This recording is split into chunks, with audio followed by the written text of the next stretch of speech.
Oshofa Prise TV. Tout pour la gloire de l'Éternel, Dieu de Shofa.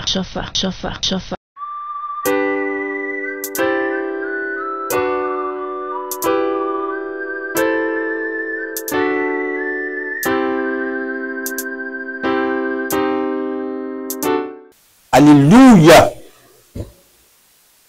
Chers amis et chers téléspectateurs, dans notre enseignement d'à présent, nous allons nous poser d'abord une question très simple.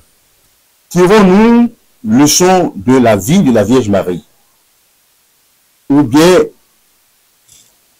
quelle leçon devions-nous tirer de la vie de la Vierge Marie? Aux yeux de l'histoire et de toutes les nations, Jésus-Christ est né de la Vierge Marie. Jésus-Christ est né à l'auberge. Il est né, il n'est pas à l'auberge des hommes, mais à l'auberge des animaux. Parce qu'il n'avait pas trouvé place pour naître d'abord à l'auberge des hommes. Alléluia. Quelle leçon devons-nous tirer de la vie de la Vierge Marie? La Vierge Marie est indébutablement la mère de Christ. D'ailleurs, l'ange s'exclama, on dit, mais je vous salue, vous, Vierge Marie, mère de Dieu. Et ainsi de suite, nous récitons, car Jésus-Christ est né vraiment de la Vierge Marie. Que Dieu vous bénisse abondamment. Alléluia. Ben, nous aurons à tirer notre enseignement de deux textes plus précisément. Isaïe 66, des versets 7, des versets, non, on va voir d'abord Isaïe, chapitre 7, des versets 1 jusqu'à 11, et puis Jean, chapitre 19, des versets 25 à 27. Ce serait d'abord les bases bibliques de notre enseignement. Au fait, nous sommes ancrés d'abord dans le devoir biblique. Et c'est pour cela que nous tirons tous nos enseignements de la Bible. Évidemment, dans Isaïe 66, des versets 7 jusqu'à 11, il était dit que déjà un projecteur était déjà lancé sur la vie future de la Vierge Marie à partir d'abord du messianique et du prophétique de ce mouvement d'Ésaïe. Ésaïe, le prophète des années 900 avant Jésus-Christ. Vous savez, c'est-à-dire toutes les prévisions futurologiques d'abord du monde contemporain, ça reste sur peut-être 1 an, 2 ans, 3 ans, 10 ans, et puis bon, c'est déjà le brouillard. Mais Ésaïe prophétisait sur l'enfantement sans douleur. L'enfantement sans douleur d'abord du Fils du ciel à partir de la Vierge Marie, d'une Vierge qui n'a jamais connu un homme, mais qui devait enfanter et sans douleur. Mais il y aura une douleur sur la conscience de Marie, parce que la douleur à venir serait plus grande que la douleur d'abord de l'enfantement. Et oui, ça c'est le miracle de Dieu. C'est-à-dire que Marie aura enfanté sans douleur. Mais la douleur qui l'attendait devant, c'est qu'il verra l'agonie de son fils, de son cher fils, qu'elle a eu de manière énigmatique, de manière miraculeuse. C'est-à-dire cet enfant-là qui devait lui servir d'abord d'un repère entre l'humanité et elle. Un enfant enfanté à partir de la puissance du Saint-Esprit. Voilà. Mais Marie aura attendu le temps des 33 ans de ce monsieur, de ce jeune homme qu'il a enfanté pour assister à sa mort, à son agonie, à ses passions, à ses douleurs. Et voilà, c'est-à-dire, c'est des leçons à tirer. D'abord, l'abnégation, d'abord devant le sort que le monde nous dévoue. Et c'est cela, elle devra attendre. C'est-à-dire, d'abord, que cet enfant ait fait la joie et l'affection de sa vie pour nous voir aller sur la croix du supplice, la croix de la malédiction, la croix des porteurs de péché, alors que son fils n'avait pas péché. Elle devait attendre pour subir les douleurs d'abord de la méchanceté, d'abord de l'homme. la méchanceté de Satan à partir d'abord de la venue du péché sur la terre. Elle devrait, c'est-à-dire, attendre de subir d'abord la douleur des peines, la douleur des flagellations, la douleur de la méchanceté gratuite, le glaive qui est allé sur le cœur de son enfant. Elle devait attendre pour avoir son enfant qui va expirer. Son enfant qui dira, Père, pardonne-leur, ils ne savent pas ce qu'ils font. Voilà la vertu future qui est contenue dans les douleurs d'abord de la Vierge Marie. Oui, chers amis et chers téléspectateurs, il nous aura plu de découvrir à travers la vie de Marie de la vertu, des leçons de vertu, des vertus profondes, des vertus poussées, des vertus qu'aucun autre homme, qu'aucune autre femme du monde ne pouvait d'abord développer immédiatement en elle si elle n'est sainte d'abord d'esprit. Voilà les premières leçons que nous devons tirer d'abord de la vie même de Marie. Marie, nous disons Marie, mère de Dieu, parce que mère du Christ, Christ qui est Dieu, Christ qui a une source d'abord que l'énigme d'abord des hommes ne pourrait d'abord jamais appréhender. La source véritable du Christ, c'est la parole même. Nous ne sommes pas dans la parole qui parle de la voix de l'homme, mais la parole qui signifie Dieu, qui signifie le Christ. D'abord, Christ, c'est Christ qui a de la préscience sur tous les êtres et sur toutes les choses de la terre, de l'univers entier, parce qu'il était déjà d'abord Dieu et en Dieu comme fils de Dieu. Voilà, c'est un mystère. Et puis, Christ a été porté d'abord dans les seins, d'abord de cette femme qui a connu d'abord tout à fait les supplices, les déconvenues, les malaises, d'abord de toute grossesse normale. Et puis, elle aura porté en elle les affections de toutes les mères qui devraient d'abord cindre d'abord d'amour et d'estime, d'amour et d'abnégation sur leur propre vie vis-à-vis de leur enfant. Et cet enfant-là, c'est l'enfant de Marie, l'enfant du monde, l'enfant que le monde aura connu à Marie à partir de sa naissance de manière exceptionnelle, parce que conçu pas au même degré que les hommes de la terre. Et Christ donnait à sa maman le mérite de porter d'abord l'enfant du ciel, que lui, il était. Que Dieu vous bénisse abondamment. Et puis, en effet, dans Jean chapitre 9, des versets 25 jusqu'à 27, la véritable douleur du Christ, de la mère du Christ, a été appréhendée, a été projetée d'abord à la connaissance des nations, parce que, autant que plusieurs autres femmes, Marie a connu les agonies du Christ. C'était plus dur que la douleur de l'enfantement. Elle a connu les passions dangereuses, dures du Christ, les passions humiliantes du Christ. Le Christ porté sur la croix devant elle. Et oui, d'autres femmes ont connu en même temps qu'elle, pour que ce ne soit pas d'abord du racontard. D'abord, sa sœur Marie de Magdala, et puis Marie, la femme de Cléopas. Elles ont toutes vécu d'abord l'humiliation du Christ et elles ont vécu la douleur de sa mère. Chers amis, bien-aimés en Christ, il nous a plu d'enseigner à partir de ce paramètre de la vie de Marie. Les autres paramètres ne nous ont pas d'abord intéressés pour le moment, mais ce paramètre qui nous est donné à soutenir de l'enseignement, c'est les douleurs que le Christ a générées vis-à-vis de la conscience de sa maman, de sa chérie maman, de sa chère maman, la mère d'abord du Fils du ciel. Alléluia.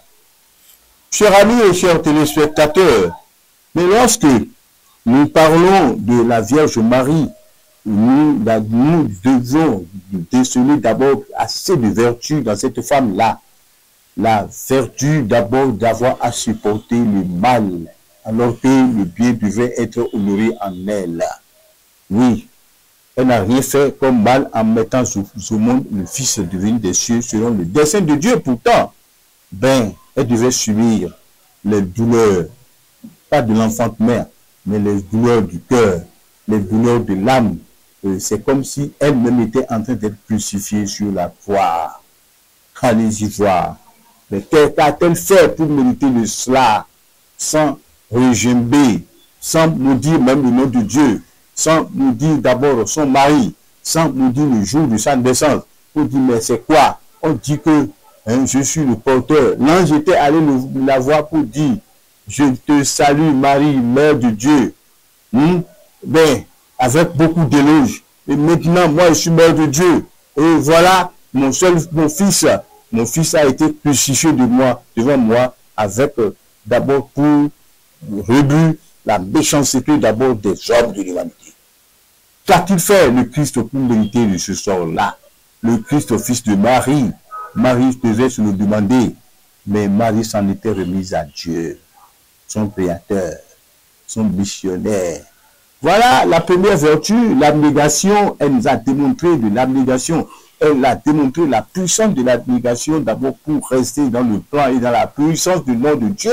Mais c'est ça, la première vertu que la mère du Christ nous a développée. Et oui, les vertus de la femme. Bon, et si nous allons peut-être à Ecclésiaste, cela se passe. Mais nous irons plus avec Salomon dans Proverbe chapitre 12, verset 4. Nous allons voir. Dans Proverbe 12, verset clair, on dit la femme vertueuse est une couronne sur la tête de son mari. Mais la femme perverse est une carie dans les os de son mari. Si vous avez une mauvaise femme, c'est que vous êtes maudit en même temps. Si vous avez une bonne femme, vous êtes heureux, vous portez en vous, vous bénéficiez des vertus de la vie. Oui, femme, écoute ce que je t'enseigne. Jeune fille, écoutez ce que je vous enseigne. Mais vous êtes qui? Vous êtes dans quelle d'abord borne d'abord de vertu, vous? Ou bien vous êtes dans les bornes d'abord de la négation en matière de vertu? Les femmes, je veux vous parler. Est-ce que vous êtes en train de ressembler à Marie, la mère de Dieu? C'est la question que moi, Théophile Damandao, dispensateur de la parole de Dieu, je vous pose en ce moment-là. Les femmes et la société, les femmes et la famille, les femmes dans la maison de Dieu, les femmes dans le monde en général, c'est-à-dire que vous êtes des porteurs de vertu en l'occurrence. Mais hélas, je suis en train de constater d'abord que le contraire se dessine à travers beaucoup de femmes qui ne savent pas que la femme devait être dans des dispositions pour accepter d'abord les sorts et les volontés venues de Dieu. Marie a accepté la volonté qui venait de Dieu, parce que Dieu lui a dit, tu es la mère de l'enfant du ciel. Elle était déjà, on dit, mais tu es bien heureuse, hein, tu es bénie en toutes les femmes. L'ange de l'Éternel lui a dit ça. Mais pourtant, quelle est la bénédiction qui consiste à voir mon fils, c'est-à-dire tué par des gens à qui il n'a rien fait comme mal. Christ n'a pas péché, mais il a subi d'abord les horreurs du péché, l'opprobre du péché, mais pas l'opprobre du péché d'un ou de deux individus, pas de ses parents, mais il a subi l'opprobre du péché, le salaire de ce péché est tombé sur lui, le péché de l'humanité entière. Alors là, allons-y voir. Marie, restez dans les vertus de l'abnégation, les vertus de l'acceptation, bon, les vertus de la tranquillité morale, et se dit, si Dieu a voulu, ça s'est passé. C'est ce qu'elle entendait, c'est-à-dire dire à toute l'humanité. Ah ouais, ben, ça dit que quand nous devons partir des vertus de la femme, nous devons d'abord nous illustrer à travers beaucoup d'exemples, d'autres exemples sur la terre. Ben, vous avez connu l'histoire d'Esther, la femme élevée, c'est-à-dire auprès du roi, parce qu'elle a eu des vertus d'abord de l'humilité. Oui, Esther. Ben, vous avez connu d'abord le sort de Abigail, qui a fait éviter à David de verser du sang.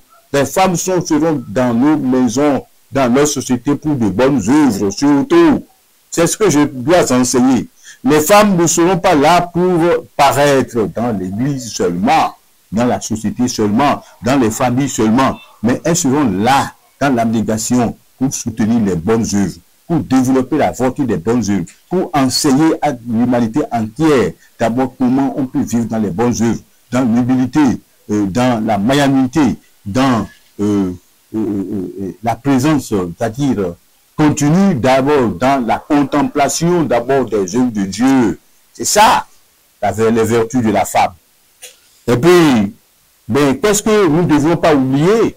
Oui, en Sarah, Sarah déjà qui a développé à l'endroit d'abord de toutes les femmes, de toutes ces dames du monde entier, d'abord comment choyer son époux, comment adorer d'abord la vie de son épouse, pas l'adorer comme Dieu, mais adorer la vie de son époux. Et voilà, Sarah qui s'en va appeler, c'est-à-dire Abraham, son seigneur, le seigneur de Sarah, c'était Abraham. Et elle l'a fait pas avec comédie, elle a fait en toute considération, en toute consternation, elle a fait en toute disponibilité morale. Et voilà, la femme, c'est ça. Marie était restée cet exemple d'abnégation aux yeux de toute l'humanité. Mais chers amis, chers téléspectateurs, oui, nous sommes là aujourd'hui pour vous dire que les femmes d'abord vont demeurer le miroir d'abord des bonnes œuvres dans l'église de Dieu, surtout ça. Mais qu'est-ce que vous voulez? Les femmes veulent paraître. Les femmes veulent paraître pas à travers d'abord les vertus de la science du langage, par exemple. Les femmes arrogantes de nos églises, les femmes arrogantes, à dire pernicieuses, les femmes hautaines de nos communautés, c'est-à-dire ça laisse à désirer. Ce n'est pas Marie ça. C'est-à-dire que ces dames-là n'ont pas du mal à professer. « sang du Christ, tu vas voir. » Non. La femme est lente à la colère. La femme est lente d'abord dans la violence. Les femmes d'abord doivent enseigner les vertus d'abord du calme, de la quiétude, de la douceur, d'abord à leurs hommes, à leurs enfants, à tous ceux qui les entourent, à la progéniture, à l'humanité entière. La femme devait être porteuse d'abord de bonnes vertus, de bonnes mœurs dans la société. Voilà le cas de Marie qui est allée dans l'abnégation. Ben, par rapport aux 30 premières années du Christ, Jésus-Christ, vous n'avez pas vu comment cette femme-là, Marie, a entretenu son fils.